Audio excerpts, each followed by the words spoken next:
اعوذ باللہ من الشیطان الرجیم بسم اللہ الرحمن الرحیم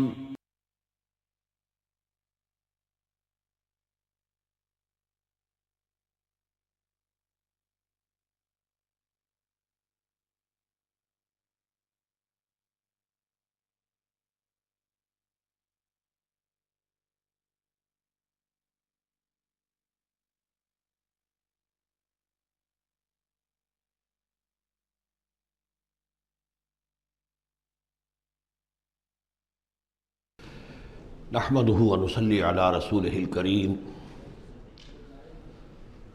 اما بعد فقد قال الله تبارك وتعالى كما ورد في سورة الأحقاف اعوذ بالله من الشيطان الرجيم بسم الله الرحمن الرحيم وإذا حشر الناس كانوا لهم أعداء وكانوا بعبادتهم كافرين صدق الله العظيم۔ ذکر ہو رہا تھا اس سورہ مبارکہ کی پچھلی آیات میں کہ ان سے بڑھ کر زیادہ گمراہ کون ہوگا جو اللہ کے سوا ایسی ہستیوں کو پکار رہے ہیں جو نہ ان کی دعا سنتے ہیں نہ دعاؤں کو قبول کر سکتے ہیں قیامت تک، بلکہ وہ ان کی دعاؤں سے غافل ہیں، انہیں معلوم ہی نہیں ہے۔ وَإِذَا حُشِرَ النَّاسُ جب لوگوں کو جمع کیا جائے گا كَانُوا لَهُمْ أَعْدَاءً وہ ان کے دشمن بن جائیں گے کہ تم نے ہمیں شرمسار کیا، ہماری شرمندگی کا تم سبب بن گئے، تم نے ہمیں اللہ کا مد مقابل بنا دیا۔ جیسے کہ حضور صلی اللہ علیہ وسلم نے ایک صحابی کو ٹوک دیا، وہ اپنے کسی گفتگو کے انداز میں، اور ظاہر بات ہے کہ ان کی نیت تو وہ نہیں تھی کہ حضور کو اللہ کے برابر کر دیں، لیکن الفاظ ایسے ان کی زبان سے نکلے ما شاء اللہ و ما شئت، جو اللہ چاہے اور آپ چاہیں، اسی پر ٹوک دیا حضور نے، اجعلتنی للہ ندًا، کیا تم نے مجھے اللہ کا مد مقابل بنا دیا ہے؟ مشیت صرف اللہ کی ہے۔ تو یہ اولیاء اللہ، یہ فرشتے، یہ پیغمبر، اگر انہیں آپ نے اللہ کے برابر بنا دیا، ان کو پکار رہے ہیں، ان سے دعائیں کر رہے ہیں، تو یہ تو گویا کہ ان کے لیے شرمندگی کی بات ہوگی اللہ کے سامنے، تو وہ دشمن بنیں گے۔ وَإِذَا حُشِرَ النَّاسُ كَانُوا لَهُمْ أَعْدَاءً وَكَانُوا بِعِبَادَتِهِمْ كَافِرِينَ، اور وہ تو ان کی عبادت کا انکار کریں گے۔ وَإِذَا تُتْلَىٰ عَلَيْهِمْ آيَاتُنَا بَيِّنَاتٍ، اور جب انہیں سنائی جاتی ہیں پڑھ کر ہماری آیات بینات، قَالَ الَّذِينَ كَفَرُوا لِلْحَقِّ لَمَّا جَاءَهُمْ، تو یہ کافر کہتے ہیں اس حق کے بارے میں جو ان کے پاس آیا ہے، هَذَا سِحْرٌ مُبِينٌ، یہ تو کھلا جادو ہے۔ ام یقولون افطراہ، سے گھڑ لیا ہے، یعنی محمد صلی اللہ علیہ وسلم نے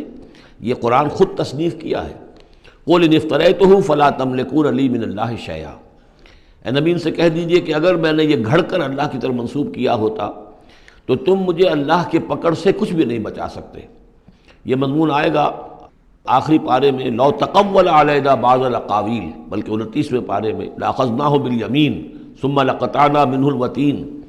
کہ اگر بالفرض خدا نہ خواستہ اگر محمد صلی اللہ علیہ وسلم کوئی چیز گھڑ کر ہماری طرف منسوب کر دیں تو ہم ان کا داہنا ہاتھ پکڑیں گے اور پھر ان کی رگے جان کو کاٹ دیں گے۔ ظاہر بات ہے کہ یہ صرف اس میں جو غصہ ہے وہ ان لوگوں پر ہے جو کہہ رہے تھے۔ هو عالم بما تفیدون فیہ، اللہ تعالیٰ خوب جانتا ہے جن چیزوں میں تم لگے ہوئے، جو کچھ تم کہہ رہے ہو، جو تمہارا ظاہری قول ہے اس کو بھی جانتا ہے، اور جو تمہارے دل میں چھپا ہوا اسے بھی جانتا ہے۔ کفا بہ شہیدا بینی و بینکم، اور وہ کافی ہے بطور گواہ میرے اور تمہارے مابین، وہ جانتا ہے کہ میں اس کا رسول ہوں، اس نے میرے پاس وحی بھیجی ہے۔ وہو الغفور الرحیم، اور وہ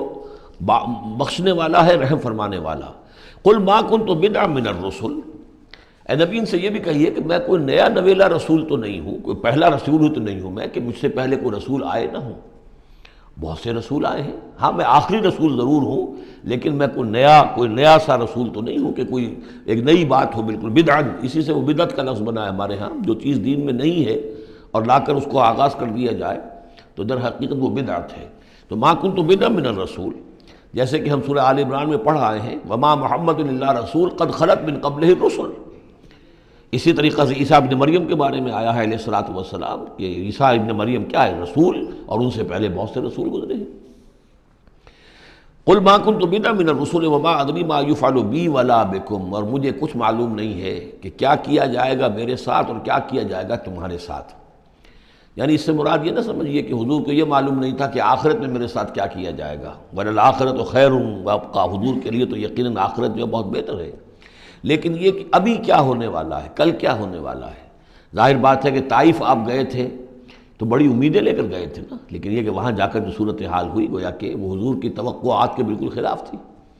آپ کو تو امید تھی کہ کوئی نہ کوئی بڑا جو وہاں کا سرداروں میں سے کوئی نہ کوئی اگر مان لے گا میری بات کو تو میں پھر اپنا، چونکہ مکے میں تو اب ابو طالب کا انتقال ہو گیا اور وہی دنیاوی اعتبار سے میرے لیے پروٹیکشن کا ذریعہ تھے، لہذا اب کوئی اگر بڑا رئیس اور بڑا کوئی سردار جو ہے طائف کا وہ ایمان لے آئے تو میں اپنا یہ مرکز وہاں شفٹ کر دوں، لیکن یہ کہ وہاں وہ بات پوری نہیں ہو سکی۔ ما ادری ما یفعل بی ولا بکم، مجھے یہ معلوم نہیں ہے کہ کیا کیا جائے گا تمہارے ساتھ۔ ان اتبع الا ما یوحی الی، میں تو بس پیروی کر رہا ہوں اس کی جو میری طرف وحی کی جا رہی ہے۔ وما انا الا نذیر مبین، اور میں نہیں ہوں مگر کھلا خبردار کر دینے والا، بس میری حیثیت تو یہ ہے۔ قل ارأیتم ان کان من عند اللہ وکفرتم بہ، اے نبی ان سے کہیے کہ ذرا غور کرو، سوچ لو، اگر ان کان من عند اللہ، جو چیز اللہ کی طرف سے آئی ہے یہ ہے واقعتاً اللہ کی طرف سے، وکفرتم بہ، اور تم نے اس کا کفر کیا، اس کا نتیجہ کیا نکلے گا؟ یعنی یہ کہ تم سوچو، امکان تو ہے نا، تم کہہ رہے ہو کہ میں نے گھڑ لی ہے، چلیے، حالانکہ دل میں تم جانتے ہو کہ یہ گھڑی بھی کتاب نہیں ہے۔ اگر گھڑی بھی کتاب ہوتی، انسان کی تصنیف ہوتی تو تم بھی اس کا مقابلہ کرتے، تمہیں چیلنج دیا گیا ہے کہ اس جیسی کتاب بنا لاؤ، اس جیسی ایک صورت ہی بنا لاؤ، تو تمہارے دل میں وہ بات نہیں ہے۔ لیکن سوچ لو ذرا کہ اگر یہ شے واقعتاً اللہ کی طرف سے ہے، قل ارأیتم ان کان من عند اللہ وکفرتم بہ، اور تم نے اس کا انکار کر دیا، وشہد شاہد من بنی اسرائیل علی مثلہ، اور گواہی دے چکا ہے ایک گواہ بنی اسرائیل میں سے ایک ایسی ہی کتاب کی۔ اصل میں اس میں کافی تفسیر کے اندر اقوال میں اختلاف ہے، اس سے مراد جو ہے عام مومنین اہل کتاب ہیں یا حضرت موسیٰ علیہ السلام، اس لیے کہ کتاب استثناء میں جو پیشن گوئی ہے اس میں یہ الفاظ ہیں کہ اے موسیٰ میں ان کے بھائیوں میں سے تیرے مثل ایک پیغمبر اٹھاؤں گا۔ کتاب استثناء کے 18ویں باب کی 18 اور 19ویں آیات ہیں یہ تورات کی، جو عہد نامہ قدیم ہے اس میں، تو گویا کہ مثل ہی، یعنی حضرت موسیٰ کی طرح کے محمد ہے، حضرت محمد کی طرح کے موسیٰ ہیں علیہ الصلوۃ والسلام، کیونکہ صاحب شریعت رسول ہیں حضرت موسیٰ علیہ السلام۔ حضرت عیسیٰ صاحب شریعت نہیں ہے، صاحب کتاب ہے، انجیل دی گئی ہے، انجیل میں شریعت نہیں ہے، انجیل میں حکمت ہے، کل ہم پڑھ چکے ہیں جئتکم بالحکمہ، میں تمہارے پاس حکمت لے کر آیا۔ شریعت، قانون، یہ در حقیقت تورات میں تھی، حضرت موسیٰ علیہ السلام کو دی گئی، اور یا پھر محمد الرسول اللہ صلی اللہ علیہ وسلم کو قرآن دیا گیا اور یہ آخری اور کامل شریعت دی گئی۔ فآمن واستکبرتم، تو وہ تو ایمان لے آئے اور تم استکبار کر رہے ہو۔ یعنی یہود میں سے تو بہت سے علماء ایسے بھی تھے، بہت زیادہ نہیں لیکن تھے، عبداللہ ابن سلام رضی اللہ تعالیٰ عنہ بہت اہم ان کے علماء میں سے تھے، وہ ایمان لائے ہیں، تو وہ تو ایمان لے آئے۔ فاستکبرتم، اور تم استکبار میں اور گھمنڈ میں پڑے ہوئے ہو۔ ان اللہ لا یہدی القوم الظالمین،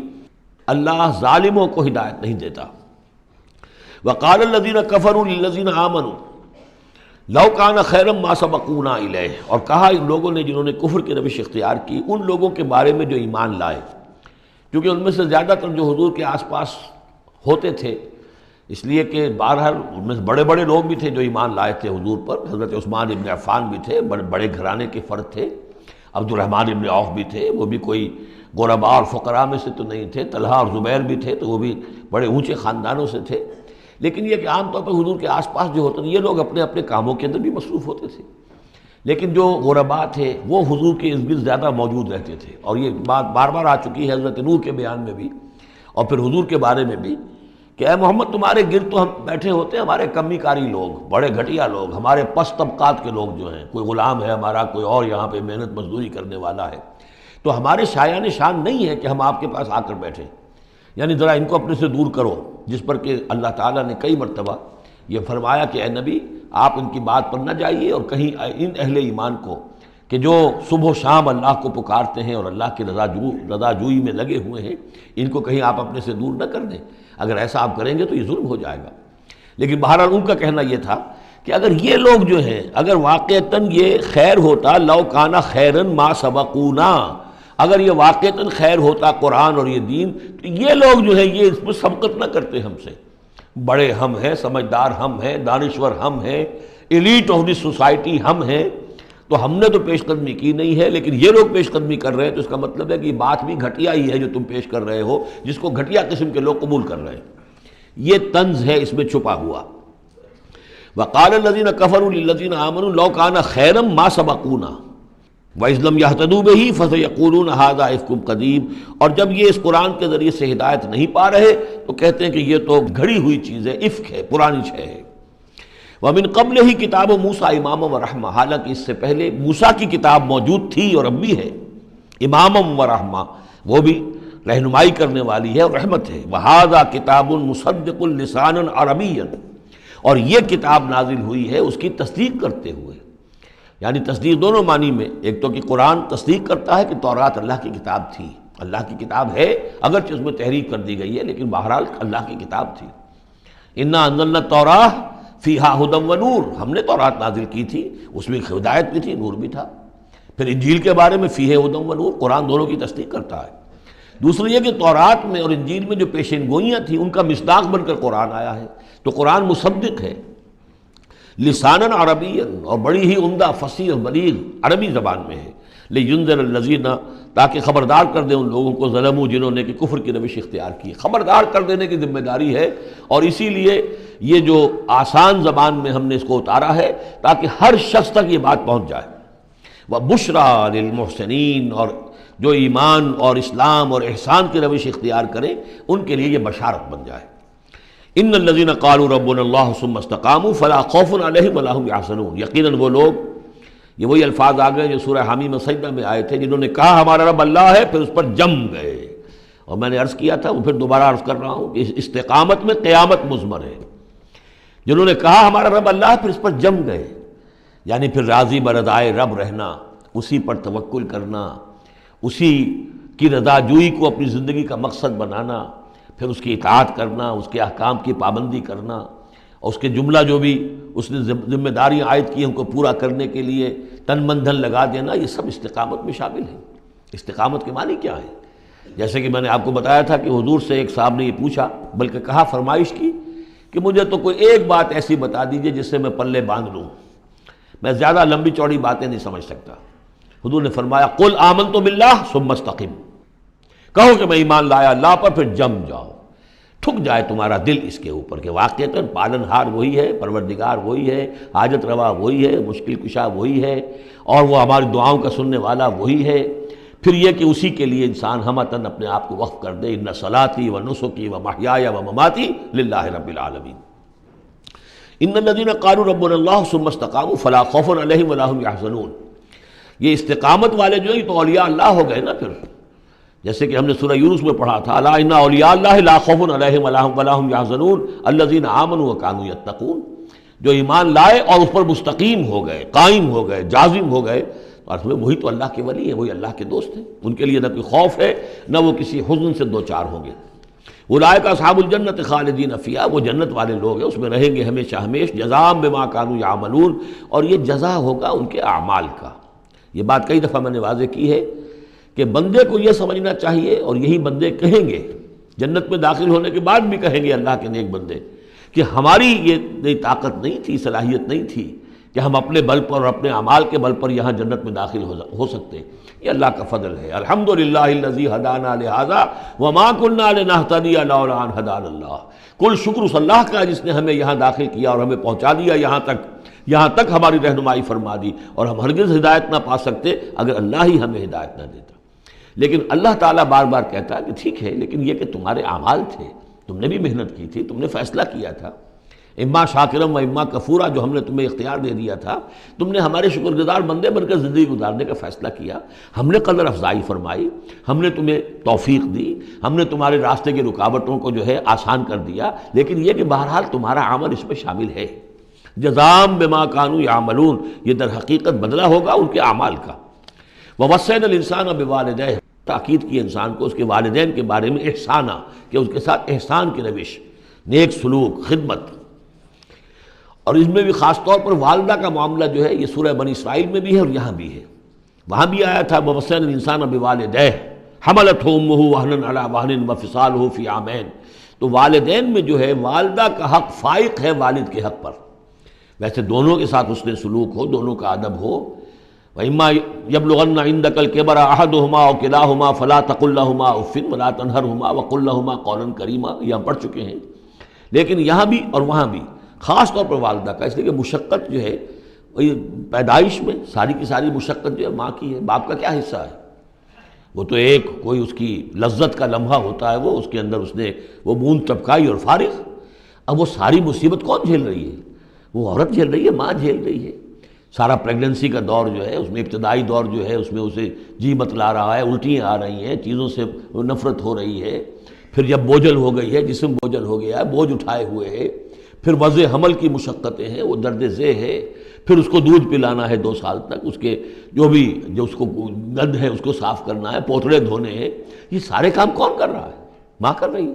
باپ کا تو اس میں حصہ ڈائریکٹ نہیں، انڈائریکٹ ہے کہ بہرحال وہ کمائی کرتا ہے، پرووائڈ کرتا ہے، یہ بات دوسری ہے۔ لیکن جو مشقت ماں کی ہے، اسی لیے حدیث میں آتا ہے کہ ایک صحابی نے حضور سے سوال کیا کہ میرے حسن سلوک کا سب سے اولین مستحق کون ہے؟ آپ نے فرمایا تمہاری والدہ۔ انہوں نے پوچھا پھر ان کے بعد کون؟ فرمایا پھر تمہاری والدہ۔ تیسری مرتبہ پھر کون حضور؟ پھر والدہ تمہاری۔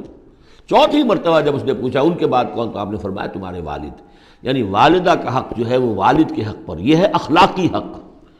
قانونی حق والد کا زیادہ ہے، اگر سیپریشن ہو جائے گی تو اولاد والد کی ہے، قانونی حق اس کا زیادہ ہے، لیکن اخلاقی حق، خدمت کا حق اور جنت جس کے پاؤں تلے ہے وہ باپ نہیں ماں ہے۔ جنت جو ہے وہ تو اس کے قدم تلے تحت اقدام الامہات، اس حوالے سے اخلاقی مقام جو ہے وہ عورت کا زیادہ ہے، ماں کا زیادہ ہے۔ فرمایا حملتہ امہ کرہا ووضعتہ کرہا، اس کی ماں نے اسے اٹھائے رکھا اپنے پیٹ میں تکلیف جھیل کر، اور پھر اس کو وضع حمل ہوا، اس کو جنا تکلیف کے ساتھ، وحملہ وفصالہ 30 شہرا، اور اس کا یہ حمل اور پھر دودھ پلانا یہ لگ بھگ جو ہے 30 مہینے ہوتے ہیں۔ حتیٰ اذا بلغ اشدہ، یہاں تک کہ جب وہ اپنی پوری قوت کو پہنچتا ہے، بلوغت کو پہنچتا ہے، اور یہاں سے بلوغت سے مراد جو ہے وہ نفسیاتی بلوغت ہے، ذہنی اور نفسیاتی بلوغت۔ ایک جسمانی بلوغت ہوتی ہے، وہ تو 16 17 18 اس سال کے اندر آدمی جو ہے وہ پورا بالغ ہوتا ہے، لیکن جسمانی بلوغت نہیں۔ یہاں جو ہے 40 برس کا ذکر آ رہا ہے، حتیٰ اذا بلغ اشدہ وبلغ 40 سنۃ، جب وہ 40 برس کا ہو جاتا ہے۔ سائیکولوجیکل میچورٹی جو ہے انسان کی وہ 40 برس کی ہے۔ یہی وجہ ہے کہ 40 برس ہی کی عمر میں جو بھی نبوت جو ہے وہ ملتی تھی، حضور کو بھی 40 برس کی۔ فلما بلغ 40 سنۃ حبب الیہ الخلاء فکان یخلو بغار حراء، ایک حدیث ہے بڑی پیاری جس کی راویہ ہیں ام المومنین حضرت عائشہ صدیقہ رضی اللہ تعالیٰ عنہ، جس میں فرمایا انہوں نے کہ حضور نے مجھے بتایا کہ جب میری عمر 40 برس کے قریب ہوئی تو مجھے خلوت گزینی محبوب ہو گئی، تنہائی میں بیٹھ کر، اور پھر آپ جا کر کئی دن کئی راتیں جو ہے غار حرا میں آپ تنہا رہتے تھے، خلوت گزینی، پھر وہیں پر وہی کا آغاز ہوا ہے۔ تو 40 برس کی عمر، اگرچہ استثناءات ہیں، حضرت یحییٰ کے بارے میں ہم پڑھ چکے ہیں سورہ مریم میں، آتیناہ الحکم صبیہ، بچپن ہی میں اللہ نے انہیں حکمت عطا فرما دی، اور ان کو جو بھی وہ میچورٹی ہے اللہ نے بہت ابتدائی عمر میں عطا فرما دی۔ حضرت عیسیٰ کا معاملہ بھی ایسا ہی ہے، لیکن عام قاعدہ و قانون وہی ہے 40 برس کا۔ حتیٰ اذا بلغ اشدہ وبلغ 40 سنۃ قال رب اوزعنی ان اشکر نعمتک التی انعمت علی وعلی والدی، تو وہ کہتا ہے کہ میرے پروردگار مجھے اس کی میری قسمت یہ بنا دے، یہ میرا نصیب فرما دے، مجھے اس کی توفیق دے کہ میں شکر ادا کر سکوں تیرے انعامات کا جو مجھ پر ہوئے اور میرے والدین پر ہوئے، وان اعمل صالحا ترضاہ، اور یہ کہ میں ایسے عمل کروں اچھے جو تجھے پسند آئیں، جنہیں تو پسند کرے، واصلح لی فی ذریتی، اور پھر یہ کہ میرے لیے میری اولاد کے لیے بھی، اولاد میں بھی میرے لیے بہتری پیدا کر دے۔ ایک تو یہ ہوتا ہے کہ اصلح لی ذریتی، میری اولاد کو اصلاح کر دے، انہیں صالح بنا دے، لیکن یہاں پہ انداز جو ہے ذرا دیکھیے، اصلح لی فی ذریتی، اس لیے کہ اولاد صالح ہوگی تو اس کا فائدہ مجھے بھی پہنچے گا، اس لیے کہ اگر اولاد جو ہے وہ صالح ہے اور نیک ہے تو اس سے یقیناً انسان جو ہے وہ دعائیں کریں گے، استغفار کریں گے، اور ان کے جو اعمال صالحہ ہیں، چونکہ باپ نے کوئی تربیت اچھی دی تھی تو ان کے اعمال صالحہ سے بھی اس کے اپنے حساب کے اندر بھی ادراج ہوتا رہے گا نیکیوں کا۔ تو اصلح لی فی ذریتی، میری ذریت میں، میری نسل میں میرے لیے اصلاح فرما دے، یعنی ان کی اصلاح فرما جس سے کہ خود مجھے بھی فائدہ پہنچے۔ اسی بالکل یہی مفہوم ہے کہ جو ہم نے سورہ الفرقان میں پڑھا ہے، وَجْعَلْنَا لِلْمُتَّقِينَ إِمَامًا، مراد یہ کہ ہماری اولاد کو متقی بنا، تاکہ ان کی جو ہم از خود ان کے آگے چلنے والے ہیں، ان کے امام ہیں، وہ ہمارے فالوورز ہیں، ہمارے پیچھے چلنے والے ہیں، اور قیامت میں ایسا ہوگا حشر میں آدمی اٹھیں گے اور ان کے پیچھے ان کی نسلیں چلی آ رہی ہیں، تو ہمارے پیچھے آنے والے ہیں وہ نیک ہوں، متقی ہوں۔ وَأَصْلِحْ لِي فِي ذُرِّيَّتِي إِنِّي تُبْتُ إِلَيْكَ، میں تیری جناب میں توبہ کرتا ہوں، رجوع کرتا ہوں، وَإِنِّي مِنَ الْمُسْلِمِينَ، اور یقیناً میں تیرے فرما برداروں میں سے ہوں۔ أُولَٰئِكَ الَّذِينَ نَتَقَبَّلُ عَنْهُمْ أَحْسَنَ مَا عَمِلُوا، یہ وہ لوگ ہیں جن سے ہم ان کے بہترین اعمال قبول فرمائیں گے۔ وَنَتَجَاوَزُ عَنْ سَيِّئَاتِهِمْ، اور اگر کوئی خطائیں ہوں گی، کوئی چیز ان کے اندر کمزوری کا پہلو بھی ہوگا، ہم اس سے درگزر فرمائیں گے۔ فی اصحاب الجنہ، اور پھر یہ اصحاب الجنہ میں ہوں گے، جنت والوں میں شامل ہو جائیں گے۔ وعد الصدق الذی کانوا یوعدون، یہ سچا وعدہ ہے جس کا کہ ان سے وعدہ کیا جاتا تھا۔ اب اس کے برعکس کردار ہے، یہ تو یہ کہ ایک صالح بیٹا ہے، اور وہ جب اپنی پوری میچورٹی کو پہنچا ہے اور بلوغ کو پہنچا ہے نفسیاتی اور ذہنی اعتبار سے، تو اس کا طرز عمل تو یہ ہے جو آ گیا،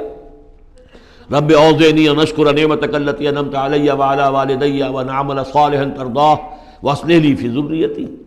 ایک دوسرا برعکس کردار ہے، والذی قال لوالدیہ اف لکما اتعداننی ان اخرج وقد خلت القرون من قبلی، اور وہ شخص جو اپنے والدین سے کہتا ہے، والدین مسلمان ہیں لیکن بیٹا آوارہ ہو گیا ہے، یا ذہنی طور پر جو ہے وہ گمراہ ہو گیا ہے، وہ نہ آخرت کو مان رہا ہے، نہ اللہ کو مان رہا ہے، کسی اور رخ پہ جا رہا ہے، تو وہ اپنے والدین سے کہتا ہے اف لکما، میں بڑا بیزار ہوں آپ سے، یہ کیا آپ لوگوں نے ڈھکوسلے تراش رکھے ہیں، یہ کیا آخرت واخرت کی آپ مجھے دھمکی دیتے رہتے ہیں۔ اتعداننی، کیا آپ مجھے اس بات سے ڈراتے ہیں، وعدہ دیتے ہیں، دھمکاتے ہیں، ان اخرجا، کہ مجھے نکالا جائے گا، دوبارہ زندہ کیا جائے گا، وقد خلت القرون من قبلی، مجھ سے پہلے نہ معلوم کتنی نسلیں بیت چکی ہیں، ہزارہا لوگ نسل بعد نسل ختم ہو چکے ہیں، تو میں تو ان باتوں کو ماننے والا نہیں ہوں، یہ آپ کے ڈھکوسلے ہیں، یہ پرانی باتیں ہیں، دقیانوسی باتیں ہیں۔ وہما یستغیثان اللہ ویلک آمن، اور وہ دونوں ماں باپ جو ہیں بیچارے وہ نیک، وہ دعائی دے رہے ہیں اللہ کی کہ اللہ کے بندے، ویلک، تباہی ہو تیری، خرابی ہو تیری، آمن، ایمان لا، مان ان باتوں کو، ان وعد اللہ حق، یقیناً اللہ کا وعدہ سچا ہے۔ فیقول ما ھذا الا اساطیر الاولین، وہ کہتا ہے نہیں میں نہیں مانتا، نہیں یہ تو نقلیں ہیں، پرانی کہانیاں ہیں جو پچھلوں سے نقل ہوتی چلی آ رہی ہیں۔ اولئک الذین حق علیہم القول، یہ وہ لوگ ہیں کہ جن پر اللہ کی بات سچی ہو گئی، یعنی مستحق ہو گئے اللہ کے کلمہ عذاب کے، فی امم قد خلت من قبلہم، اور انہی قوموں کے اندر وہ بھی پھر شامل کر دیے جائیں گے جو ان سے پہلے گزر چکی ہیں، من الجن والانس، جنات میں سے بھی اور انسانوں میں سے بھی، انہم کانوا خاسرین، یقیناً وہی لوگ ہیں خسارے والے، برباد ہونے والے۔ وَلِكُلٍّ دَرَجَاتٌ مِّمَّا عَمِلُوا، اور سب کے لیے درجے اور مقامات معین ہوں گے ان کے اعمال کے اعتبار سے۔ وَلِيُوَفِّيَهُمْ، اور تاکہ اللہ تعالیٰ پورا ان کے اعمال، وَلِيُوَفِّيَهُمْ أَعْمَالَهُمْ وَهُمْ لَا يُظْلَمُونَ، پورا ان کو دے دے گا ان کے اعمال کا بدلہ، اور ان پر کوئی ظلم نہیں ہوگا، کوئی حق تلفی نہیں ہوگی۔ وَيَوْمَ يُعْرَضُ الَّذِينَ كَفَرُوا عَلَى النَّارِ، اور جس دن کہ یہ کافر پیش کیے جائیں گے آگ پر، اور اس وقت ان سے کہا جائے گا اذهبتم طیباتکم فی حیاتکم الدنیا واستمتعتم بها، دیکھو بھائی تم نے اپنے جو مزے لینے تھے، لوٹنے تھے، عیش کرنے تھے، وہ تم دنیا کی زندگی میں کر چکے ہو، تم نے وہاں حرام خوریاں کی، حلال اور حرام کی تمیز کو ختم کیا، تم نے وہاں عیش کیے، اذهبتم طیباتکم، اپنی مزے کی چیزیں جو ہے وہ تم لے جا چکے، فی حیاتکم الدنیا، تم اپنی دنیا کی زندگی میں، واستمتعتم بها، اور اس سے تم نے بہت فائدہ اٹھا لیا۔ فَالْيَوْمَ تُجْزَوْنَ عَذَابَ الْهُونِ بِمَا كُنتُمْ تَسْتَكْبِرُونَ فِي الْأَرْضِ بِغَيْرِ الْحَقِّ، تو آج اب تمہیں بہت ہی اہانت آمیز عذاب دیا جائے گا، ذلت کا عذاب، بسبب اس تکبر کے جو تم کرتے رہے ہوئے زمین میں ناحق، وَبِمَا كُنتُمْ تَفْسُقُونَ، اور جو تم نے وہاں پر نافرمانیاں کی ہیں اور ہمارے احکام کو توڑا ہے۔ وَاذْكُرْ أَخَا عَاد، اور ذرا تذکرہ کیجئے اخا عاد قوم عاد کے بھائی کا، یعنی حضرت ہود علیہ السلام، اذ انذر قومہ بالاحقاف، جب کہ انہوں نے اپنی قوم کو خبردار کیا احقاف میں، یہ احقاف کا علاقہ تھا، بالکل جنوبی ساحل جو ہے عرب کا، جزیرہ نما عرب کا، اس کے ساتھ، اور اب وہاں پر بہت ہی سخت قسم کا، وہ بدترین قسم کا صحرا ہے احقاف۔ وقد خلت النذر من بین یدیہ ومن خلفہ، ان سے پہلے بھی، ان کے سامنے بھی اور بہت سے خبردار کرنے والے آئے تھے۔ یہ میں نے عرض کیا تھا کہ انبیاء متعدد آ کر پھر آخری کوئی رسول آتا تھا کہ جو پھر آخری اتمام حجت کرتا تھا۔ اللہ تعبدوا الا اللہ، انہوں نے یہی دعوت دی تھی کہ مت پوجو کسی کو سوائے اللہ کے، انی اخاف علیکم عذاب یوم عظیم، مجھے اندیشہ ہے تمہارے اوپر، تمہارے بارے میں کہ ایک بڑے دن کا عذاب تم پر آئے گا۔ قالوا اجئتنا لتافکنا عن آلہتنا، انہوں نے کہا کہ کیا تم اس لیے آئے ہو اے ہود کہ تم ہمیں اپنے ان معبودوں سے برگشتہ کر دو؟ فاتنا بما تعدنا ان کنت من الصادقین، تو اگر تم سچے ہو تو جس عذاب کی دھمکی ہمیں دے رہے وہ لے آؤ۔ قال انما العلم عند اللہ، انہوں نے کہا کہ اس کا علم تو اللہ کے پاس ہے، کل علم اللہ کے پاس ہے، وہ عذاب آئے گا، کب آئے گا، کس صورت میں آئے گا میں نہیں جانتا، وہ اللہ جانتا ہے۔ وَأُبَلِّغُكُم مَّا أُرْسِلْتُ بِهِ، اور میں تو تمہیں پہنچا رہا ہوں وہ جو اس نے مجھے دے کر بھیجا ہے، جو پیغام اس نے دیا میں پہنچا رہا ہوں، میرا کام انذار ہے، ابلاغ ہے، پہنچا دینا ہے، واضح کر دینا ہے۔ وَلَٰكِنِّي أَرَاكُمْ قَوْمًا تَجْهَلُونَ، لیکن میں دیکھ رہا ہوں کہ تم نے بہت جہالت کی روش اختیار کر لی ہے، بجائے اس کے کہ میری بات پر غور کرو، دیکھو، سوچو،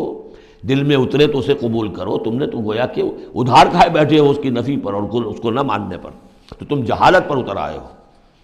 فلما رآہ عارضا مستقبل اودیتہم،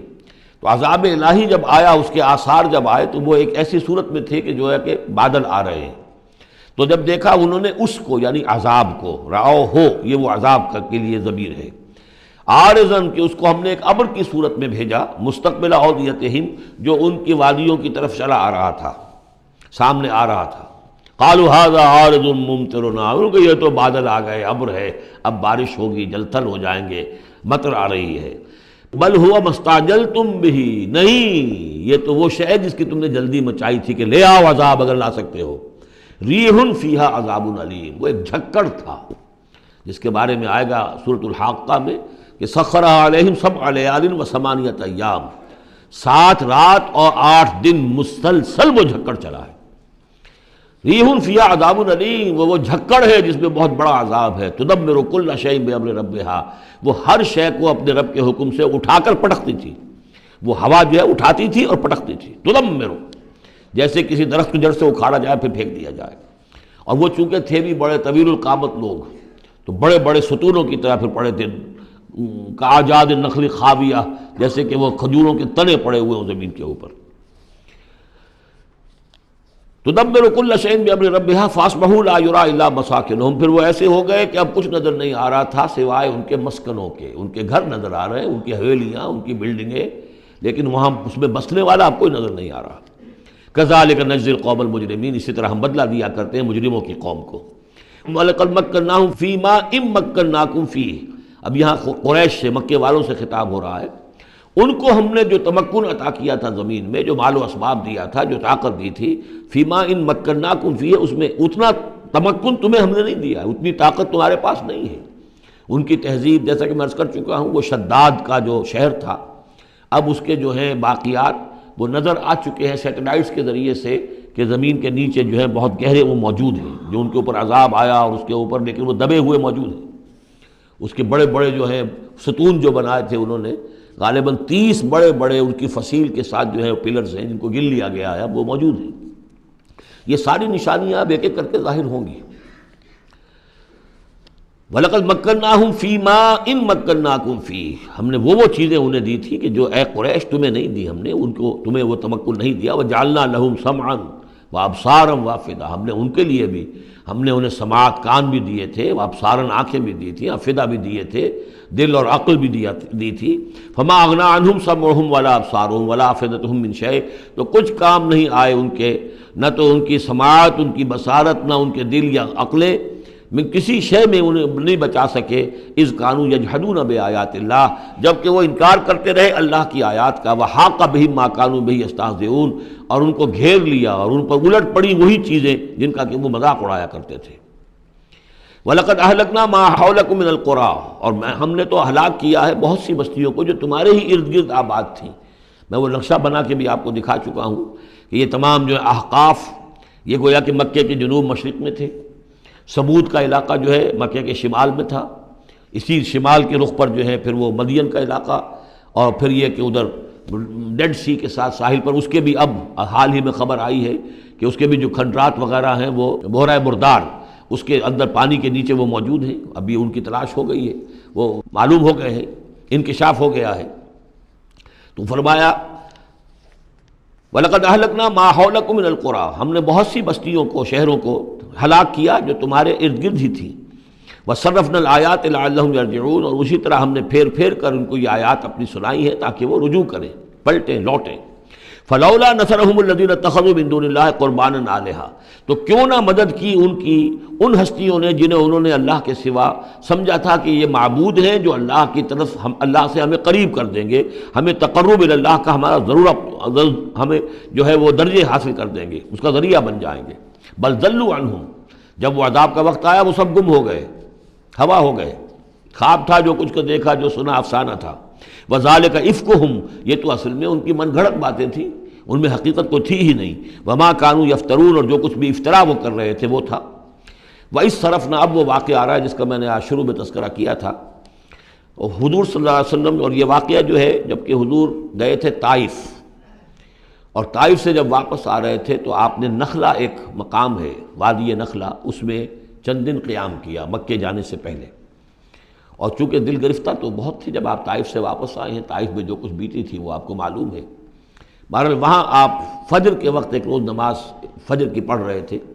اور قرآن مجید پڑھ رہے تھے. اس میں قرآن الفجر ہم پڑھ آئے ہیں، فجر کی نماز میں طویل قرات ہوتی ہے.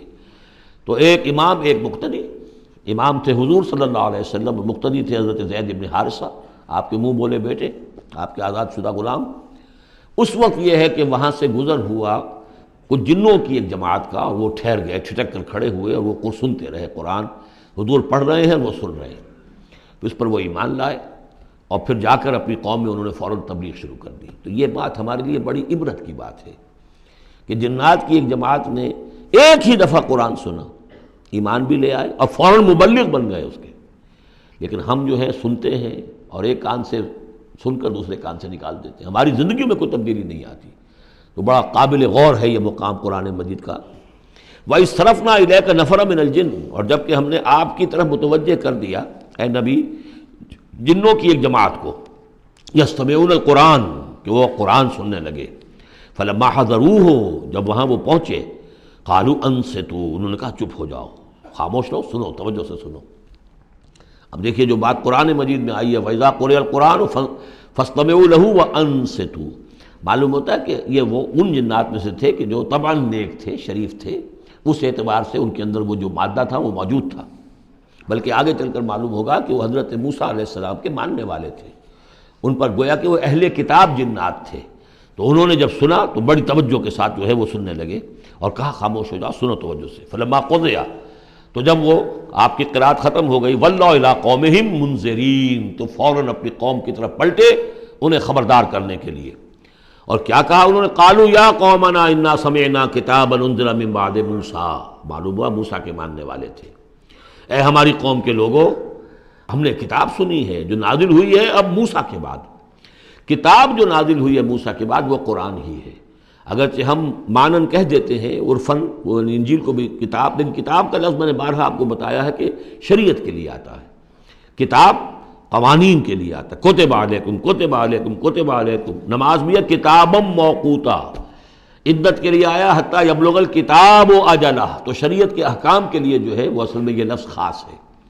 تو تورات چونکہ شریعت کی حامل تھی، اور قرآن پھر شریعت دوسری جو آئی ہے موسیٰ کی شریعت کے بعد وہ شریعت محمدی ہے صلی اللہ علیہ وسلم. ورنہ ظاہر بات ہے کہ ان کے علم میں ہوگا کہ حضرت عیسیٰ بھی آئے اور وہ ایک کتاب تو لائے، لیکن یہ کہ اس میں شریعت نہیں. قالوا یا قومنا انا سمعنا کتابا انزل من بعد موسیٰ مصدقا لما بین یدیہ، اور یہ تصدیق کرتے ہوئے آئی ہے اس کی جو اس کے سامنے موجود ہے، یعنی تورات. یہدی الی الحق، اور یہ رہنمائی کر رہی ہے حق کی طرف. وَإِلَىٰ طَرِیقٍ مُسْتَقِیم، اور ایسے راستے کی طرف جو بالکل سیدھا ہے. صراط مستقیم، صراط بھی راستہ، طریق بھی راستہ، سبیل بھی راستہ، سوا سبیل سیدھا راستہ، صراط مستقیم سیدھا راستہ، طریق مستقیم. یا قومنا اجیبوا داعی اللہ، اے ہماری قوم کے لوگوں، اللہ کی طرف پکارنے والے کی پکار پر لبیک کہو، مانو، ایمان لاؤ. وآمنوا بہ یغفر لکم من ذنوبکم، تو ان پر ایمان لاؤ تاکہ اللہ تعالیٰ جو ہے تمہارے گناہوں کو بخش دے. ویجرکم من عذاب علیم، اور تمہیں بچا دے عذاب علیم سے، دردناک عذاب سے. ومن لا یجب داعی اللہ فلیس بموجد فی الارض، اور جو نہیں لبیک کہتا اللہ کی طرف پکارنے والے کی پکار پر، تو وہ پھر فلیس بموجد، وہ اللہ تعالیٰ کو ہرا نہیں سکے گا، شکست نہیں دے سکے گا زمین میں، ولیس لہ من دونہ اولیاء، اور نہیں ہوں گے اس کے لیے کوئی ایسے اس کے رفیق اور اس کے پشت پناہ اور مددگار جو اسے اللہ کی پکڑ سے بچا سکیں۔ اولئک فی ضلال مبین، یہ لوگ تو گویا کہ کھلی گمراہی کے اندر ہوں گے۔ اب یہ بات جو ہے جیسے کہ میں نے اس کے قابل غور ہے ہمارے لیے۔ اب ظاہر بات ہے کہ داعی جب تک نبوت کا سلسلہ جاری تھا وہ اللہ کے نبی ہوتے تھے۔ اب حضور کے بعد اب داعی جو ہوں گے وہ امت میں سے ہوں گے، کوئی اٹھے گا اللہ کا بندہ، پھر دین کی دعوت دے گا، پھر قرآن کی طرف بلائے گا، پھر لوگوں سے کہے گا کہ آؤ چلو اس راستے پر چلو، اللہ کے دین کا راستہ یہ ہے، اقامت دین کی جد و جہد میں لگو، اس کے لیے اپنے تن بندھن لگاؤ۔ ان صلاتی و نسکی و محیایا و مماتی للہ رب العالمین۔ اب نبی تو کوئی نہیں آئے گا سوائے ان کے جو دجال ہیں، جھوٹے نبی ہیں جنہوں نے دعوے کیے ہیں، وہ تو چھوڑ دیجیے ان کو، لیکن نبی نہیں آنے والا، نبوت کا دروازہ بند ہو چکا۔ لیکن دعوت اللہ کا دروازہ بند نہیں ہوا ہے، اس کا سلسلہ بند نہیں ہوا، بلکہ اب تو اس امت کے ذمے بحیثیت مجموعی وہ ذمہ داری لگا دی گئی۔ وَكَذَلِكَ جَعَلْنَاكُمْ أُمَّةً وَسَطًا لِتَكُونُوا شُهَدَاءَ عَلَى النَّاسِ وَيَكُونَ الرَّسُولُ عَلَيْكُمْ شَهِيدًا، تمہارے ذمے ہے۔ كُنتُمْ خَيْرَ أُمَّةٍ أُخْرِجَتْ لِلنَّاسِ تَأْمُرُونَ بِالْمَعْرُوفِ وَتَنْهَوْنَ عَنِ الْمُنكَرِ وَتُؤْمِنُونَ بِاللَّهِ اولم يروا ان اللہ الذي خلق السماوات والارض ولم يعي بخلقهن، کیا انہوں نے دیکھا نہیں، غور نہیں کیا؟ وہ اللہ جس نے آسمانوں اور زمین کی تخلیق فرمائی اور وہ تھکا نہیں، ہارا نہیں اس سے، ان کی تخلیق سے، یعنی جیسے کہ سورہ قاف میں ہم پڑھیں گے افعینا بالخلق الاول، کیا ہم عاجز آ گئے ایک دفعہ بنانے کے بعد؟ ہماری ساری جو بھی کریٹو ایکٹیویٹی تھی اور کریٹو پوٹینشیل ہمارا ختم ہو گیا، ایگزاسٹ ہو گیا، ہم دوبارہ نہیں بنا سکتے تمہیں؟ تو لم یا بخلقہن، وہ عاجز نہیں آ گیا ان کی تخلیق سے، اب اس کی جو خلاقی کی قوت ہے وہ ختم نہیں ہو گئی ہے۔ بقادر علی ان یحیی الموتیٰ، تو کیا وہ قادر نہیں ہوگا اس پر کہ مردوں کو زندہ کر دے؟ بلا، کیوں نہیں، انہ علی کل شیء قدیر، یقیناً وہ ہر چیز پر قادر ہے۔ ویوم یعرض الذین کفروا علی النار، اور جس روز کے پیش کیے جائیں گے یہ کافر آگ پر، الیس ھذا بالحق، اس وقت سوال کیا جائے گا یہ ہے حق، یہ حقیقت ہے یا نہیں؟ تم ڈھکوسلا کہتے تھے، تم کہتے تھے کہ ایسی ہمیں دھونس دی جا رہی ہے، کوئی جہنم وغیرہ نہیں، کوئی حساب کتاب نہیں، کوئی جزا و سزا نہیں، کوئی باس بعد الموت نہیں، الیس ھذا بالحق، کیا یہ حقیقت نہیں ہے؟ قالوا بلا وربنا، وہ کہیں گے کیوں نہیں، ہمارے پروردگار تیری قسم یہ حق ہے۔ قال فذوقوا العذاب بما کنتم تکفرون، تو اللہ فرمائے گا اب چکھو اس عذاب کا مزہ اپنے اس کفر کی پاداش میں جو تم کرتے رہے ہو، فاصبر۔ اب آخری بات حضور سے، فاصبر کما صبر اولو العزم من الرسل، اے محمد صلی اللہ علیہ وسلم آپ بھی صبر کیجئے جیسے کہ ہمارے اولو العزم رسول آپ سے پہلے صبر کرتے رہے۔ یہ اولو العزم من الرسل عام طور پر خیال یہ کہ 5 ہیں، بعض حضرات 7 شمار کرتے ہیں، حضرت ہود حضرت صالح کو بھی شامل کرتے ہیں، لیکن 5 پر چونکہ اسی سلسلہ سور کی صورت ہے سورہ شورى جس میں 5 کا ذکر ہے۔ شرع لکم من الدین ما وصى به نوحا والذی اوحینا الیک وما وصینا به ابراہیم وموسیٰ وعیسیٰ، حضرت نوح، حضرت ابراہیم، حضرت موسیٰ، حضرت عیسیٰ اور حضرت محمد صلی اللہ علیہ وسلم علیہ الصلاۃ والسلام، یہ اولو العزم من الرسل ہیں۔ اور اس میں جو یوں سمجھیے کہ عزم اور صبر کا معاملہ جو ہے اس میں حضرت ایک اعتبار سے حضرت نوح سب سے آگے ہے، 950 برس تک جو ہے انہیں صبر کرنا پڑا، فلبث فیہم 1000 سنۃ الا 50 عاما۔ اور ایک ذاتی تکلیف اس میں حضرت ایوب علیہ الصلاۃ والسلام، ان کو جو کوفت، ذاتی تکلیف، بیماری، نہایت ہی تکلیف دہ بیماری، تو اس میں ان کا صبر ایوب اس اعتبار سے مشہور ہے۔ فاصبر کما صبر اولو العزم من الرسل، صبر کیجئے جیسے کہ ہمارے اولو العزم پیغمبر صبر کرتے رہے، ولا تستعجل لہم، اور ان کے لیے جلدی نہ کیجئے۔ کیا مطلب؟ یہ خیال جو کبھی شاید حضور کے دل میں بھی آ جاتا ہو، لیکن یہ کہ دوسرے مسلمانوں کے دلوں میں آنا تو بالکل قرین قیاس ہے کہ اللہ تعالیٰ ان کو پکڑتا کیوں نہیں؟ یہ کس طریقے سے بلال کو کیسے مار رہا ہے یہ امیہ ابن خلف، اللہ تعالیٰ اس کا ہاتھ چھل کیوں نہیں کر دیتا؟ وہ تو علی کل شیء قدیر ہے۔ اور اس قوم کو کب تک یہ مہلت دی جائے گی؟ کیوں نہیں ان پر عذاب آ جاتا جیسے کہ عذاب آیا تھا پچھلی قوموں کے اوپر؟ فرمایا نہیں، ولا تستعجل، پچھلی صورت بھی اسی پر ختم ہوئی تھی کہ اے نبی اہل ایمان سے یہ کہیے کہ ذرا ان کو ابھی معاف کریں، ابھی ان کو کچھ عرصے کے لیے، چونکہ جو ہمارا ابھی فیصلہ جو ہے وہ یہ ہے کہ ابھی وہ وقت عذاب کا نہیں آیا ہے، تو ابھی یہ ذرا درگزر کرتے رہیں۔ وہی بات یہاں خاص طور پر واحد کے صیغے میں خطاب کر کے حضور سے کہی جا رہی ہے، فاصبر کما صبر اولو العزم من الرسل ولا تستعجل لہم، تستعجل لہم، ان کے لیے جلدی نہ کیجیے، کانہم یوم یرون ما یوعدون، جس دن کے یہ دیکھیں گے اس عذاب کو، جب عذاب آئے گا تو ایسے محسوس کریں گے لم یلبسوا الا ساعۃ من نہار، کہ نہیں رہے تھے مگر دن کی کسی ایک حصے میں، ایک گھڑی دن کی صرف۔ بلاغ، یہ ہے پہنچا دینا، ھذا بلاغ، لیکن ھذا یہاں پر محذوف ہو گیا، ھذا بلاغ، بلاغ یہ پہنچا دینا ہے۔ فہل یہلک الا القوم الفاسقون، تو ہلاک تو وہی کیے جائیں گے، کون ہلاک کیا جائے گا سوائے ان کے کہ جو نافرمان لوگ تھے۔ یہاں یہ جو 8 سورتوں کا ایک سلسلہ چلا آ رہا تھا وہ بھی ختم ہوا، اور یہ کہ جو 5واں جو گروپ ہے مکی اور مدنی صورتوں کا، ان میں سے جو مکیات کا سلسلہ ہے وہ ختم ہو گیا، اور یہ 13 صورتیں ہیں، سورہ سبا، فاطر، پھر یاسین، پھر صافات، پھر صاد، اور پھر یہ 8 صورتیں، سورہ زمر، اور پھر مومن، اور پھر حامیم سجدہ، اور شورا، اور زخرف، اور دخان، اور جاسیہ، اور احقاف۔ یہ صورتیں ہیں کہ جہاں مکیات ہیں۔ اب اس کے ساتھ 3 مدنیات ہیں۔ یہ 3 جو مدنیات ہیں ان میں سے 2 صورتیں تو بڑی ہم وزن ہیں اور جوڑے کی شکل میں ہیں، لیکن ایک صورت جو ہے اگرچہ بہت جامع صورت ہے قرآن حکیم کی وہ، لیکن اس کو ہم کہہ سکتے ہیں مضمون کے اعتبار سے کہ وہ سورہ فتح کا ایک ضمیمہ ہے۔ اگرچہ اسلامی ریاست کے اصول، اسلامی معاشرے کے لیے بنیادی ہدایات کے اعتبار سے قرآن حکیم کی اہم ترین، جامع ترین صورت ہے۔ 18 آیات میں اللہ تعالیٰ نے یوں سمجھیے کہ سورہ نساء، سورہ مائدہ میں جو اصول دیے ہیں اسلامی معاشرے کے اور اسلامی ریاست کے، ان کا لب لباب اور خلاصہ 18 آیات میں ہے سورہ حجرات کی۔ جہاں تک سورہ محمد صلی اللہ علیہ وسلم کا تعلق ہے، یہ بھی قرآن کی ان صورتوں میں سے ہے کہ جس کے 2 نام ہیں، اس کا نام سورہ قتال بھی ہے۔ زمانہ نزول جو ہے یہ غزوہ بدر سے متصلاً قبل نازل ہوئی ہے، یعنی سورہ بقرہ ہی کا ضمیمہ اس کو سمجھنا چاہیے۔ سورہ بقرہ ہے، اکثر وہ آیات جو نازل ہوئی ہیں ہجرت کے بعد سے لے کر اور غزوہ بدر تک، ایک تو ان کا بڑا مجموعہ ہے جو 40 رکوعوں پر مشتمل ہے، وہ تو سورہ بقرہ ہے، لیکن اس کو علیحدہ رکھا گیا ہے، اگرچہ ہے اسی سلسلے کے اندر، اور اس کے علیحدہ رکھنے کا ابھی میں بیان کروں گا کہ سبب کیا ہے۔ تو گویا کہ اس کو ایک طرح سے سمجھیے کہ زمانہ نزول کے اعتبار سے یہ سورہ بقرہ کا ضمیمہ ہے، غزوہ بدر سے قبل نازل ہوئی۔ اور اس کا پس منظر کیا ہے کہ جب یہ حضور نے صلی اللہ علیہ وسلم اپنا اقدام کا عمل شروع کیا ہے، یعنی ایک تو 12 برس تک مکے میں تو حکم یہ تھا کہ ہاتھ بندھے رکھو، ہاتھ رکے رکھو، نو ریٹیلیشن، ریونج کا کیا سوال، انتقام تو بہت دور کی بات ہے، no raising of hands even in self defence, اپنے بچانے کے لیے بھی ہاتھ نہیں اٹھانے۔ اگر خباب بن الارت سے کہا گیا کہ اتارے کپڑوں اتار دو، لیٹ جاؤ گھروں کے اوپر لیٹ جاؤ۔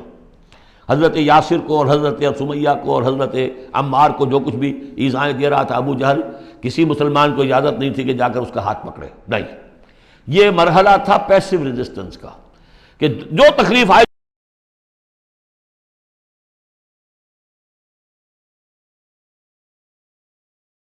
اب اقتتال کا دور شروع ہو گیا۔ لیکن یہ کہ جو منافقین تھے یا جن کے دلوں میں روگ تھا، جو اب اس جان جوکھوں میں ڈالنے کے لیے تیار نہیں تھے، وہ کچھ کہہ رہے تھے کہ آخر لڑائی بھڑائی کا کیا فائدہ ہے، یہ تو کوئی صلح سے کام کرنا چاہیے۔ یا کوئی یہ بھی کہتا ہوگا کہ گڑ دے کر مارا جا سکتا ہو تو زہر کائے کو دینا ہے، ہم اپنی دعوت و تبلیغ کے کام کو بس جاری رکھیں۔ اور یہ تو محمد نے، معاذ اللہ میں ان کی بات نقل کر رہا ہوں، یہ محمد نے خود جو ہے مہم جوئی شروع کر دی ہے کہ انہوں نے جو ہے ان کو چھیڑ چھاڑ شروع کر دی، ان کے قافلوں کا تعاقب شروع کر دیا، ان کی جو ہے وہ گویا کہ لائف لائن کے اوپر ہاتھ ڈال دیا۔ تو یہ جو حقیقت اقدام تو کر رہے ہیں یہ خود، اور اس سے گویا کہ لڑائی بھڑائی کا سلسلہ شروع ہو جائے گا۔ تو ان کے دلوں میں تو تھا روگ نفاق کا کہ وہ چاہتے نہیں تھے کہ ہمارے ایمان کا یہ امتحان ہو جائے کہ ہم سے کہا جائے کہ نکلو اللہ کی راہ میں جان ہتھیلی پر رکھ کر، لیکن وہ جو اس کی آڑ لے رہے تھے وہ کہہ رہے تھے کہ یہ لڑائی بھڑائی اور یہ جو ہے فساد، بلکہ صلح جوئی کے ساتھ معاملہ کرو۔ اور نوٹ کر لیجیے سورہ بقرہ کے دوسرے رکوع میں آیا تھا وَإِذَا قِيلَ لَهُمْ لَا تُفْسِدُوا فِي الْأَرْضِ قَالُوا إِنَّمَا نَحْنُ مُصْلِحُونَ أَلَا إِنَّهُمْ هُمُ الْمُفْسِدُونَ وَلَٰكِن لَا يَشْعُرُونَ۔ تو گویا کہ اس جو بھی ہو رہی تھی اس وقت ان کی جو ذہن کی کیفیت تھی، اس میں اللہ تعالیٰ کی طرف سے یہ سورہ مبارکہ نازل ہوئی ہے، اور یہ اسلوب کے اعتبار سے پورے قرآن میں منفرد ہے۔ بالکل ایبرپٹلی شروع ہو رہی ہے، کوئی تمہید نہیں، کوئی حروف مقطعات نہیں، کوئی اللہ کی حمد، کوئی اور شے، کچھ نہیں، قرآن مجید کی عظمت کچھ نہیں، بلکہ الذین، اس سے جملہ شروع ہو رہا ہے جو عام طور پر جملے کے شروع کے لیے عام اسلوب نہیں ہے۔ پھر یہ کہ وہ جو اسلوب ہوتا ہے آیات کے آخر میں اللہ تعالیٰ کے اسماء اور اللہ کی صفات کا، انہو عزیز الحکیم، وہ تو بڑا غفور ہے، رحیم ہے، اس طرح کی کوئی شے آپ کو یہاں نہیں ملے گی۔ اسلوب بالکل مختلف ہے۔ ہر آیت ابرپٹ شروع ہو رہی ہے، سورت بھی ابرپٹلی شروع ہوئی ہے اور ابرپٹلی ختم ہو جائے گی۔ اسی طریقے سے ہر آیت جو ہے شروع ہوتی ہے اور ابرپٹلی ختم ہو جاتی ہے بغیر کسی اختتامی اللہ کے اسماء اور صفات کے حوالے کے۔ باقی اس میں اور سورہ جو اگلی صورت ہے سورہ فتح، اس میں کیا ترتیب ہے وہ یہ ہے کہ حضور کی انقلابی جد و جہد کا جو آخری مرحلہ تھا، یعنی قتال، آرم کانفلکٹ، اس سے متصلاً قبل یہ سورہ محمد نازل ہو رہی ہے، اور اس کا جو اختتام ہو رہا تھا اور اللہ تعالیٰ کی طرف سے جو فتح آئی ہے اس کی تمہید ہے سورہ حدیبیہ، انا فتحنا لک فتحا مبینا۔ تو گویا کہ یہ دونوں اینڈ ہیں اس کے، جو آخری مرحلہ تھا انقلاب محمدی صلی اللہ علیہ وسلم کی جد و جہد کا، اس میں جو عام کانفلکٹ شروع ہو رہا ہے غزوہ بدر سے، اس سے قبل یہ صورت نازل ہوئی، اور جب آخری فتح ہونے والی ہے اور وہ فتح مکہ کی ہوگی، لیکن اس سے قبل جو اللہ نے تمہیدی فتح دی ہے وہ فتح ہے انا فتحنا لک فتحا مبینا، وہ صلح حدیبیہ جس کا ذکر جو ہے وہ سورہ فتح کے اندر ہے۔ یہ ربط ہے ان میں۔ بسم اللہ الرحمن الرحیم۔ الذین کفروا وصدوا عن سبیل اللہ اضل اعمالہم، جن لوگوں نے کفر کیا اور اللہ کے راستے سے روکا اور خود بھی رکے، صدا یا سدو میں عرض کر چکا ہوں بار بار، رکنا بھی روکنا بھی، یہ فعل لازم بھی ہے، فعل متعدی بھی ہے۔ جنہوں نے کفر کیا خود بھی رکے اور دوسروں کو بھی روکا اللہ کے راستے سے، اللہ نے ان کی ساری جد و جہد کو ضائع کر دیا، اضل اعمالہم۔ ان کی ساری کوشش جو تھی اللہ کے دین کے راستے کو روکنے کی، حضور کی دعوت کو کے راستے کو روکنے کی، سب جا چکی، ضائع ہو چکی، اکارت ہو چکی۔ اور اب یہ قافلہ جو ہے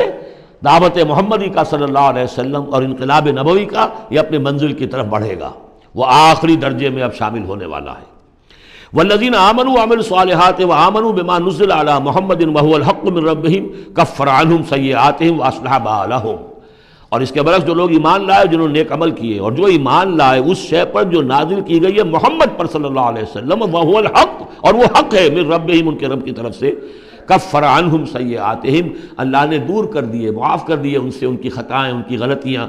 واصلح بالہم، اور ان کے حال کو، ان کی کیفیت کو سنوار دیا، بنا دیا، ان کی سیرتیں، ان کے کردار۔ اب دیکھ لو یہ جو صحابہ کی جماعت جو ہے، ان کی سیرتیں دیکھو، ان کی شخصیتیں دیکھو، اللہ تعالیٰ نے ان کو نکھار کر ان بھٹیوں میں سے گزار کر کے جو مکے میں تھیں، جن میں سے کہ آزمائشوں کی بھٹیوں میں سے نکل کر آئے ہیں، تو کندن ہو چکے ہیں، خالص زر خالص۔ ذالک بان الذین کفروا اتبعوا الباطل، یہ اس لیے کہ جن لوگوں نے کفر کیا انہوں نے باطل کی پیروی کی، لہذا وہ تو نتیجہ اس کا وہی نکلنا تھا جو نکل رہا ہے۔ وَأَنَّ الَّذِينَ آمَنُوا اتَّبَعُوا الْحَقَّ مِن رَبِّهِمْ، اور جو لوگ ایمان لائے انہوں نے پیروی کی حق کی جو ان کے رب کی طرف سے آیا ہے۔ كَذَلِكَ يَضْرِبُ اللَّهُ لِلنَّاسِ أَمْثَالَهُمْ، اسی طرح اللہ تعالیٰ لوگوں کے لیے ان کی مثالیں بیان کرتا ہے۔ فَإِذَا لَقِيتُمُ الَّذِينَ كَفَرُوا فَضَرْبَ الرِّقَابِ، اب یہ ہے آیت جو مشکلات القرآن میں سے ہے۔ اس کی وجہ کیا ہے کہ اس میں بھی ایک تقدیم و تاخیر ہے۔ تقدیم و تاخیر کا اصول میں بتا چکا ہوں، قرآن مجید میں ہوتا ہے اس کے آہنگ کی وجہ سے، اور غور کرنا پڑتا ہے کہ اس کی اصل ترتیب کیا ہے، اور اس سے پھر بات واضح ہوتی ہے۔ تو یہ قانون دیا جا رہا ہے، اسی کا حوالہ تھا سورہ انفال میں کہ اگر یہ پہلے سے بات نہ آ گئی ہوتی تو اے مسلمانوں، تم نے جو یہ قیدیوں کو زدہ فدیہ لے کر چھوڑنے کا فیصلہ کیا ہے، اس پر تم پر بڑی سخت گرفت ہوتی ہے اللہ کی، لیکن چونکہ یہ آیت آ چکی تھی اب وہ اس کی وضاحت میں کر دوں گا آپ کو۔ فَإِذَا لَقِيتُمُ الَّذِينَ كَفَرُوا، تو اے مسلمانوں جب اب تمہاری مٹ بھیڑ ہو کافروں سے، اب جو ہے آرم کانفلکٹ شروع ہونا ہے، اب تلوار سے ٹکرائے گی، میدان میں تمہیں آنا پڑے گا، تو اس کا قاعدہ کیا ہے؟ فَضَرْبَ الرِّقَابِ، تو ان کی گردنوں کو مارنا ہے، پہلا کام یہ ہے، ان کی گردنیں مارو، انہیں قتل کرو۔ حَتَّى إِذَا أَسْخَنْتُمُوهُمْ، یہاں تک کہ جب تم ان کو اچھی طریقے سے کچل دو، ان کی طاقت ختم ہو جائے، فَشُدُّ الْوَثَاقِ، پھر تم ان کو قیدی بنا سکتے ہو، پھر باندھو ان کو مضبوطی کے ساتھ۔ فَإِمَّا مَنًّا بَعْدُ وَإِمَّا فِدَاءً حَتَّى تَضَعَ الْحَرْبُ أَوْزَارَهَا، اور پھر چاہے تو انہیں اس کے بعد جو ہے تم چھوڑ سکتے ہو احسان رکھ کر، بغیر فدیہ لیے، اور وَإِمَّا فِدَاءً، یا فدیہ لے کر، حَتَّى تَضَعَ الْحَرْبُ أَوْزَارَهَا، یہاں تک کہ جنگ جو ہے وہ اپنے ہتھیار رکھ دے، ڈال دے۔ اس میں ہے اصل میں تقدیم و تاخیر، یہ پہلے ہے حَتَّى إِذَا أَسْخَنْتُمُوهُمْ فَشُدُّوا الْوَثَاقَ حَتَّى تَضَعَ الْحَرْبُ أَوْزَارَهَا فَإِمَّا مَنًّا بَعْدُ وَإِمَّا فِدَاءً، یعنی یہ کہ جب تمہارا مقابلہ کافروں سے ہو تو پہلے مرحلہ یہ ہے کہ ان کی گردنیں مارو، پھر جب ان کی قوت کچھ نہیں جائے پھر تم انہیں قیدی بنا سکتے ہو جب تک کہ جنگ اپنے ہتھیار بالکل رکھ دے۔ اب اس کو سمجھ لیجئے کہ ایک ہوتی ہیں بیٹلز، ایک ہوتی ہے وار۔ بدر جنگ تھی لیکن بیٹل کی نوعیت کی تھی، وار تو 6 سال تک چلنی ہے۔ Battle of Badr, battle of Uhud, battle of Ahzab, battle of Bani al-Mustaliq, battle نہ معلوم کتنی بیٹلز ہیں۔ یہ 6 سال تک مسلسل جنگ ہے جس میں کہ تھوڑا سا وقفہ آیا صلح حدیبیہ کی وجہ سے، ورنہ تو جا رہا ہے۔ وار واز کنٹینیوئنگ، وار ابھی ختم نہیں ہوئی ہے، ایک بیٹل ختم ہوئی ہے، ایک مہم ختم ہوئی ہے، ایک لڑائی ختم ہوئی ہے، جنگ تو جاری ہے۔ حتیٰ تضع الحرب اوزارہا، جبکہ وہ جنگ اپنے ہتھیار رکھ دے، یعنی اس درجے وہ دین کا غلبہ ہو جائے کہ اب کوئی ریزسٹنس نہ رہے، تو پھر یہ ہے کہ چاہے تم ان کو چھوڑ دو فدیہ لے کر، اور چاہے تم ان کو ویسے بھی احسان سے بھی چھوڑ دو تو کوئی حرج نہیں، احسان کرو بغیر فدیہ لیے بھی چھوڑ دو تو کوئی حرج نہیں۔ لیکن جب تک کہ ابھی مقابلہ چل رہا ہے اس وقت تک فدیہ لے کر چھوڑ دینے کے معنی کیا ہوئے کہ آپ نے کفر کو تقویت پہنچائی۔ جو آج جنگ کر کے یہاں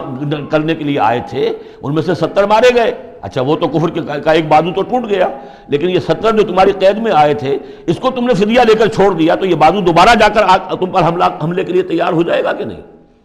لیکن چونکہ یہاں پہ اب اس کا معاملہ ججمنٹ کا، واقعتاً دشمن کی کمر کچلی گئی ہے یا نہیں، یہ ہے ججمنٹ کا معاملہ۔ تو حضور نے اگر یہ سمجھا کہ قمر کچھ نہیں گئی ہے تو اس کے اوپر پکڑ نہیں ہو سکتی۔ اجتہاد جو ہے، اجتہاد کا اصول یہ ہے کہ اجتہاد میں مخطی بھی ہو تو اسے اجر ملتا ہے اور مصیب ہو تو دوہرا اجر ہے۔ چونکہ حضور کے اجتہاد پر یہ تھا تو آپ کو اگر چھوڑ دیا گیا تو اما منن بعد و اما فدان، جب یہ آلٹرنیٹو اس کے اندر موجود ہے اس آیت کے اندر کہ اس کے بعد پھر چاہو تو تم بغیر کوئی فدیہ لیے ہوئے احسان دھر کر چھوڑ دو اور چاہے فدیہ لے کر چھوڑ دو، تو حضور نے اس کو استعمال کیا ہے۔ اگرچہ اللہ تعالیٰ کے نزدیک ابھی وہ کچلی نہیں گئی تھی کفر کی طاقت، لہذا یہ قبل از وقت ہے جو اجتہاد ہو گیا ہے۔ اسی لیے کہا کہ اگر یہ آیت نازل نہ ہو چکی ہوتی پہلے تو جو کچھ تم نے کیا ہے، ما کان لنبی ان یکون لہ اسرا حتی یسخن فی الارض، وہی لفظ جو یہاں آیا ہے حتی اذا اسخنتموہم حتی یسخن فی الارض، کسی نبی کے لیے یہ روا نہیں ہے کہ وہ کوئی قیدی بنا لے جب تک کہ زمین میں پوری طریقے سے خونریزی نہ ہو جائے اور کفر کو کچل نہ دیا جائے۔ تریدون عرض الدنیا، تم دنیا کا ساز و سامان چاہتے ہو کہ یہ فدیہ دیں گے رقم آئے گی، واللہ یرید الآخرہ، اللہ کے نگاہوں کے سامنے آخرت ہے۔ اللہ عزیز الحکیم، اللہ عزیز اور حکیم ہے۔ لولا کتاب من اللہ سبقا، اگر یہ اللہ کی طرف سے وہ کتاب پہلے آنا چکی ہوتی، حکم، اب یہ کتاب کے معنی پھر وہی حکم ہے یہاں پر، اللہ کی طرف سے پہلے یہ آیت جو ہے جو اس حکم پر مبنی ہے وہ نازل نہ ہو چکی ہوتی، لمسکم فیما اخذتم عذاب عظیم، تو جو کچھ تم نے لیا ہے اس پر تمہارے اوپر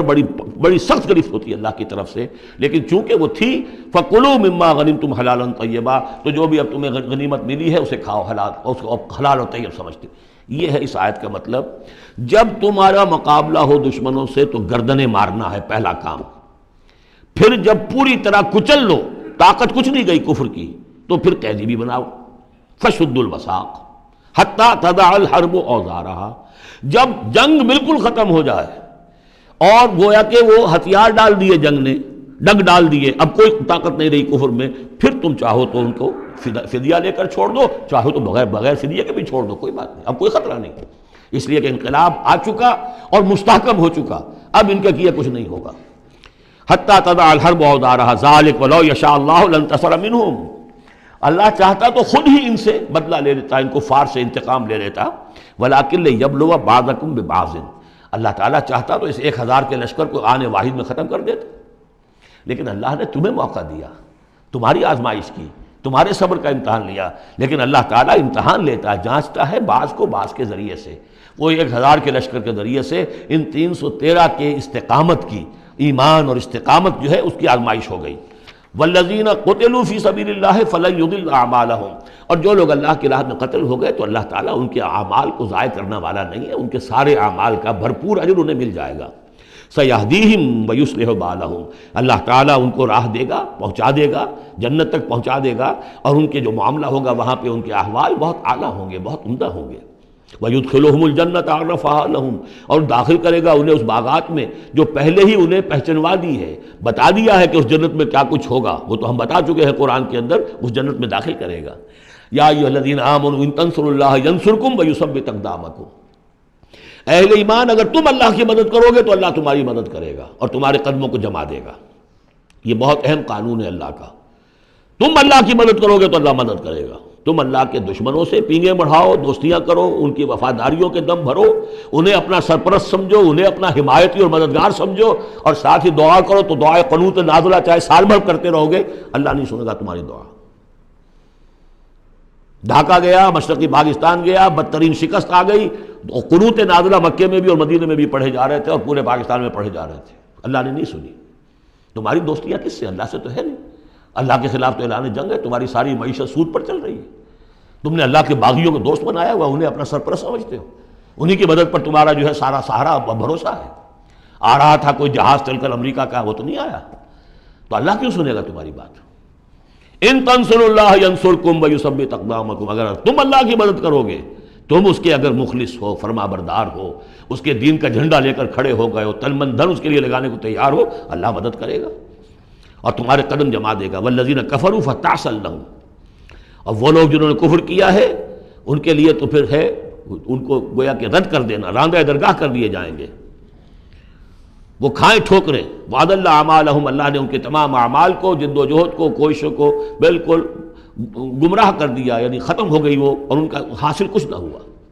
ذالک بانہم کرہوا ما انزل اللہ فاحبط اعمالہم، اس کی وجہ کیا ہے کہ انہوں نے وہ چیز ناپسند کی جو اللہ نے نازل کی، فاحبط اعمالہم، اللہ نے ان کے تمام نیک اعمال بھی ضائع کر دیے۔ یعنی آخر ان میں ایسے بھی تھے کفار میں سے جو غریبوں کو کھانا کھلا دیتے تھے،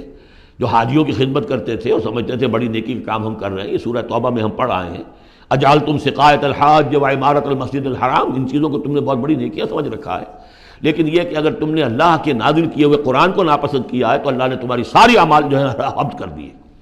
افلم یسیروا فی الارض فینظروا کیف کان عاقبۃ الذین من قبلہم، تو کیا یہ زمین میں گھومے پھرے نہیں کہ یہ دیکھتے کہ کیا انجام ہوا ان لوگوں کا جو ان سے پہلے تھے؟ دمر اللہ علیہم، اللہ تعالیٰ نے ان پر ہلاکت کو مسلط کر دیا۔ وللکافرین امثالھا، اور ان کافروں کے لیے بھی ایسے ہی انجام آئیں گے۔ ذالک بان اللہ مولا الذین آمنوا وان الکافرین لا مولا لہم، اور یہ اس لیے کہ اللہ تو مولا ہے، رفیق ہے، پشت پناہ ہے، مددگار ہے اہل ایمان کا، اور یہ کہ کافروں کا کوئی مولا ہے ہی نہیں۔ یہ اصل میں یہیں سے حضور نے پھر وہ نعرہ اخذ کیا تھا جب غزوہ احد میں، جب وقتی طور پر مسلمانوں کی شکست ہو گئی اور حضور بھی اور صحابہ بھی پھر پہاڑ کے اوپر چڑھ گئے احد پر، اور اس کے بعد پھر جو دامن میں کھڑے ہوئے تھے جو کفار کے اس وقت کے سربراہ تھے، اس میں ابو سفیان تھے اور خالد بن ولید جو بعد میں دونوں ایمان لے آئے صحابہ میں سے ہیں۔ تو اس وقت یہ ہے کہ ابو سفیان نے نعرہ لگایا تھا، لنا عزا ولا عزا لکم، ہمارے لیے عزا جیسی دیوی ہے، اس نے ہماری مدد کی ہے، تمہارے لیے تو عزا ہے ہی نہیں۔ تو حضور نے کہا تھا مسلمانوں سے جواب دو، اللہ مولانا ولا مولا لکم، اللہ ہمارا مولا ہے، تمہارا کوئی مولا نہیں۔ اس نے کہا تھا اعلی حبل، لیکن یہ کہ اس کے جواب میں کہا گیا اللہ اکبر، اللہ سب سے اعلیٰ بھی ہے، بڑا بھی ہے۔ تو یہ جو نعرہ ہے کہ اللہ مولانا ولا مولا لکم، ذالک بان اللہ مولا الذین آمنوا وان الکافرین لا مولا لہم، ان اللہ یدخل الذین آمنوا وعملوا الصالحات جنات تجری من تحتها الانہار، یقیناً اللہ تعالیٰ داخل کرے گا ان لوگوں کو جو ایمان لائے اور جن نے نیک عمل کیے ان باغات میں جن کے دامن میں ندیاں بہتی ہوں گی۔ والذین کفروا یتمتعون ویاکلون کما تاکل الانعام، اور وہ لوگ جو کفر کر رہے ہیں وہ کھا پی رہے ہیں، عیش اڑا رہے ہیں دنیا میں، کھا رہے ہیں جیسے کہ حیوانات بھی کھاتے ہیں۔ والنار مثوی لکم، لیکن یہ کہ بالآخر ان کا ٹھکانہ جو ہے وہ آگ ہے۔ وَكَأَيٍّ مِّن قَرْيَةٍ هِيَ أَشَدُّ قُوَّةً مِّن قَرْيَتِكَ الَّتِي أَخْرَجَتْكَ، اور اے نبی کتنی ہی بستیاں ایسی گزری ہیں کہ جو اس بستی سے کہیں زیادہ قوت میں تھیں جس نے آپ کو نکلنے پر مجبور کیا ہے۔ مکے سے بڑے بڑے شہر تھے، اس سے بڑی اس کی جو ہے قوتیں تھیں، بڑی طاقتور قومیں وہاں رہتی تھیں، تو یہ جو بستی جس نے کہ آپ کو وہاں سے نکلنے پر مجبور کیا ہے اس سے کہیں زیادہ بڑی جو بستیاں تھیں انہیں ہم نے ہلاک کیا۔ اہلکناہم فلا ناصر لہم، ان کو ہم نے ہلاک کر دیا اور ان کا کوئی مددگار نہ ہوا۔ افمن کان علی بینۃ من ربہ کمن زین لہ سوء عملہ، تو بھلا وہ شخص جو اپنے رب کی طرف سے بینہ پر ہے اس کی سرشت اور اس کی فطرت نیک ہے، اور پھر یہ کہ اس کو اللہ تعالیٰ نے جو ہدایت دی ہے وہ اس پر قائم ہے۔ کمن زین لہ سوء عملہ، کیا وہ اس جیسا ہو جائے گا کہ جس کے اعمال اس کے لیے مزین کر دیے گئے ہیں، برے اعمال اس کے، لیکن اسے محسوس ہوتا ہے کہ بڑے شاندار میرے اعمال ہیں، میری تہذیب، طریقتکم المثلی، تمہارا کلچر بہت اعلیٰ کلچر، مثالی کلچر، واتبعوا اہواہم، اور انہوں نے پیروی کی ہے اپنی خواہشات کی۔ ان دونوں میں ظاہر بات ہے کوئی مساوات نہیں ہو سکتی۔ وہ جو اللہ کی طرف سے بینہ پر ہے وہ کامیاب ہونے والے ہیں، اور یہ لوگ جو اپنی خواہشات کی پیروی کر رہے ہیں ناکام ہونے والے ہیں۔ بارک اللہ لی ولکم فی القرآن العظیم ونفعنی وإیاکم بالآیات والذکر الحکیم۔